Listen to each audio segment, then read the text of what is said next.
الحمد لله رب العالمين وبه نستعين على أمور الدنيا والدين والصلاة والسلام على رسول الله الأمين وعلى آله وصحبه ومن تبعه إلى يوم الدين. سبحانك لا علم لنا إلا ما علمتنا إنك أنت العليم الحكيم. رب اشرح لي صدري ويسر لي أمري واحلل عقدة من لساني يفقه قولي. اللهم لا سهل إلا ما جعلته سهلا وأنت تجعل الحزن إذا شئت سهلا. أما بعد. InsyaAllah pada subuh hari ini hamba akan mengongsikan sedikit saja, yaitu berkaitan dengan riya ataupun syirik kecil. Daripada Mahmud bin Labid, Rasulullah sallallahu alaihi wasallam bersabda, "Inna akhwafa ma akhafu alaikum asyirkul asghar." Sesungguhnya, kata Rasulullah, sesungguhnya yang paling aku takut terjadi ke atas kamu, katanya, adalah syirik kecil. Lalu para sahabat pun bertanya, qalu wa masyirkul asgharu ya Rasulullah? Apa itu syirik yang kecil, wahai Rasulullah? Qala, Rasulullah bersabda, ar-riya, yaitu riya, yaitu membuat sesuatu itu kerana manusia, Yaqulullahu azza wa jalla lahum yawmal qiyamati idza juziya an-nasu bi a'malihim idhabu ila alladhina kuntum tura'una fid dunya. Kata Rasulullah, Allah Subhanahu wa taala akan mengatakan kepada orang yang riya ini, yang melakukan amal-amalan kerana riya, pada hari kiamat Allah membagi tahu, izhabu ilal ladzina kuntum tura'una fid dunya. Kata Allah, pergilah kamu kepada orang yang kamu telah tunjukkan amalan itu di dunia arahnya. Cuba kamu pergi, cuba cari dan jumpa orang yang kamu tunjukkan amalan kamu di dunia arahnya. Fanzuru hal tajiduna indahum jazaan. Dan kamu lihatlah, adakah kamu akan mendapati di sisi mereka itu ganjaran. Artinya, kata Allah, pada hari kiamat jumpalah kamu orang yang kamu tunjukkan amalan-amalan kamu di dunia. Bukan kerana aku, katanya, tapi kerana orang itu. Lalu kamu lihat, adakah kamu akan mendapat balasan atau ganjaran daripada orang yang kamu lihatkan itu? Itu pertanyaan Allah kepada orang yang riya di dunia. Jadi pertanyaannya itu bukannya Allah indah tahu, tapi ia sebagai di sana itu sebagai akan membagi tahu sebenarnya indah ada balasan ataupun ganjaran yang dibagi kalau sekiranya ia bukan kerana Allah, ataupun bukan ikhlas kerana Allah, ataupun kerana menginginkan pahala, ataupun kerana takut kepada Allah, tapi ia adalah semata-mata untuk dilihat oleh manusia. Jadi amalan kerana riya ini memang tidak ada berpahala. Hatta orang yang dilihatkan amalan itu pun ia tidak akan mampu untuk membagi apa-apa pahala di sana kepada orang yang beramal kerana riya itu. Sebab itu di dalam kita ni beramal ataupun secara umumnya sabar ini ada banyak. Bukan sahaja sabar yang paling besar, yaitu sabar ketika menerima musibah, sehingga kan dengan diberikan musibah itu sebenarnya pasti ada hikmah di dalamnya, antaranya ingin mengangkat derajat seseorang itu, ingin memberikan ganjaran yang banyak, kerana dengan bersabar akan diberikan ganjaran tanpa ada batasan, ataupun sama ada dengan diberikan ujian itu ia untuk menghapus dosanya.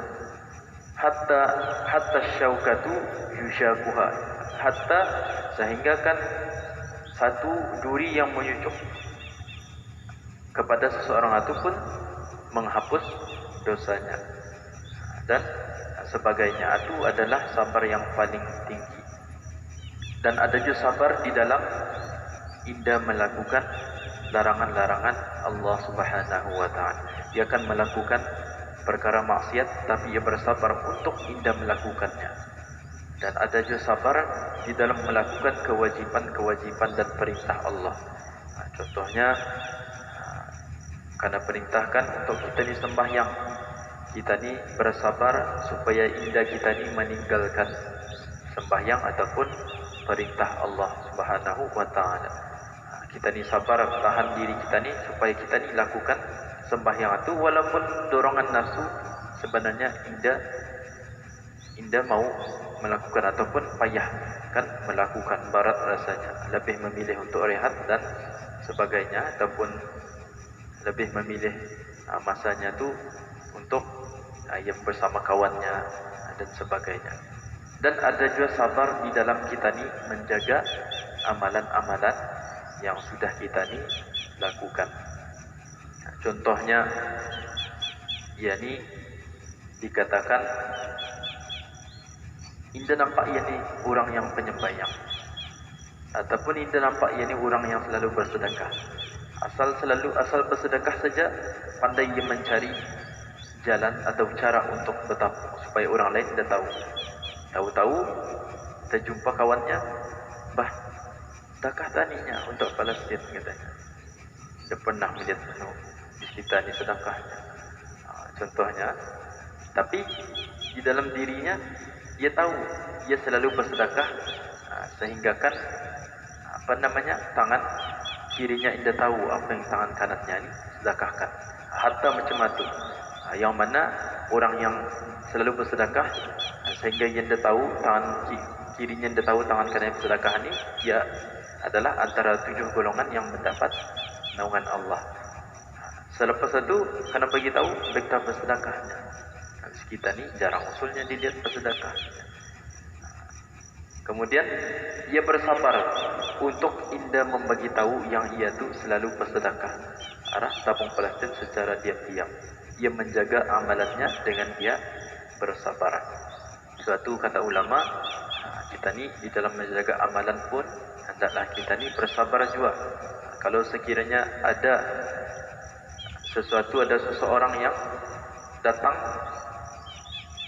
cuba untuk merosakkan amalan kita ni, jangan kita ni rosakkan dengan kita ni menunjuk-nunjuk.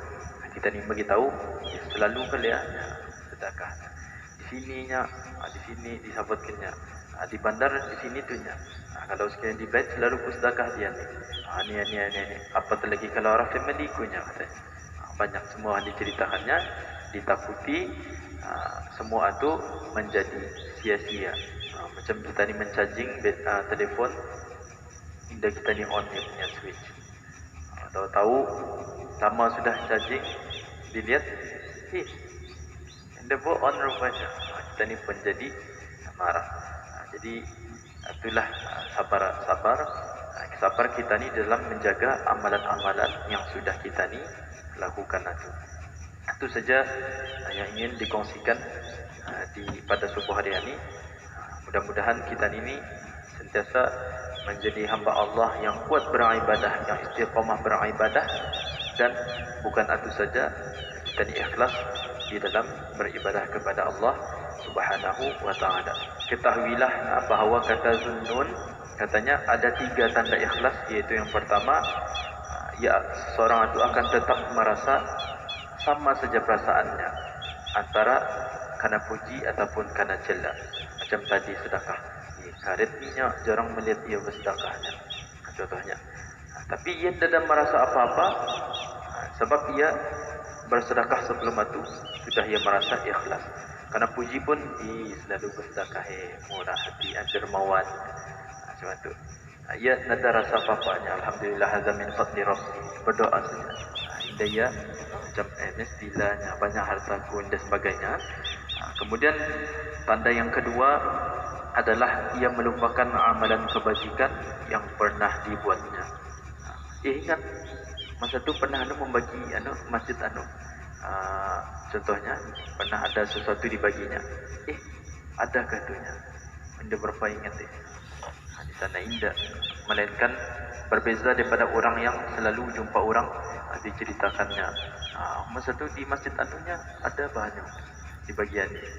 Jumpa lagi kawannya lain, dulu ada di masjid ini ada. Itu artinya salah satu tanda yang indah ikhlas. Dan tanda yang ketiga adalah ia cuma mengharapkan balasan di akhirat sahaja. Itu yang dikatakan oleh Imam An-Nawawi di dalam kitabnya At-Tibyan fi Adabi Hamalatil Quran. Jadi itu saja yang dapat dikongsikan pada subuh hari ini. Sekali lagi kita ni berdoa kepada Allah Subhanahu Wa Taala untuk menjadikan kita ni hamba-hamba Allah yang ikhlas, mukhlisin untuk agama kita ni, dan beramal kerana Allah Subhanahu Wa Taala, dan seterusnya diberikan kesabaran di dalam kita ni menjaga amal ibadah kita ni. Akhirul kalam, subhanakallahumma wa bihamdik, asyhadu an la ilaha illa anta, astaghfiruka wa atubu ilaik. Wallahu muwaffiq ila aqwamit thariq, wabillahi taufiq wal hidayah. Wassalamu alaikum warahmatullahi wabarakatuh.